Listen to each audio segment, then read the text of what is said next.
ஆசீர்வாதமான நாள்.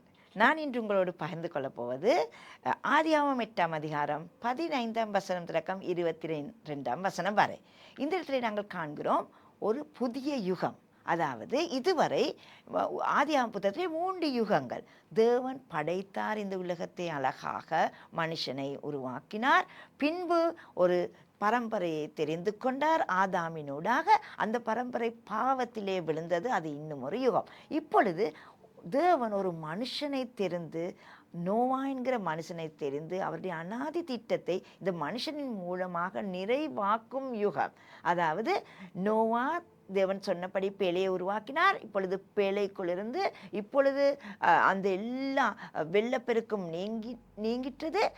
நோவா அந்த இடத்துல சொல்லுது 16ஆம் வசனம், நோவா அந்த பேழைக்குள் காத்திருந்தார், தேவன் வெளியே வர சொல்லும் வரை பொறுமையாக காத்திருந்தார். பின்பு தேவன் வெளியே வர சொல்லும் பொழுது வெளியே வந்தார்.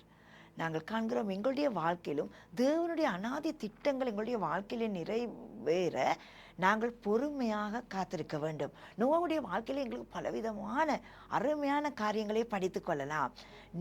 நோவா தேவன் சொல்லும் நேரம் வரும் வரை காத்திருந்தார். தேவன் சொல்லும் பொழுது தான் வெளியே வந்தார். நாங்கள் அவசரப்படுவோம், அவசர தீர்மானங்கள், நாங்கள் செய்ய வேண்டியதை சீக்கிரமாக செய்ய போவோம். அதனால் நாங்கள் அநேக தவறுதல்களை செய்து கொள்கிறோம். பொறுமையாக காத்திருந்தபடியால் ஒரு புதிய திட்டம், புதிய யுகம் அவனின் ஊடாக நிறைவாகிறது. பின்பு நோவா முதலாவது என்ன செய்கிறார்? 20ஆம் வசனம் சொல்லுகிறது, தேவனுக்காக ஒரு பலிபீடத்தை கட்டுகிறார். வெளியே வந்தது முதலாவது தேவனுக்காக ஒரு பலிபீடத்தை கட்டுகிறார். தேவனை நமஸ்கரிக்க, நன்றி சொல்ல. இன்று எங்களுடைய வாழ்க்கையில பலவிதமான பிரச்சனைகளுக்குள்ளாக நாங்கள் போகிறோம். தேவன் எங்களை வெளியே கொண்டு வருகிறார். நாங்கள் தேவனுக்கு நன்றி சொல்கிறோமா? நாங்கள் நன்றி சொல்லும் பொழுது, தேவனை நாங்கள் சந்தோஷப்படுத்தும் பொழுது, தேவன் இன்னுமாக எங்களை ஆசீர்வதிக்கிறார். இந்த வருஷம் நாங்கள் தேவன் சொல்லும் வரை காத்து இருப்போம். அதே போல நாங்கள் தேவனுக்கு நன்றி சொல்கிறவராக இருப்போம்.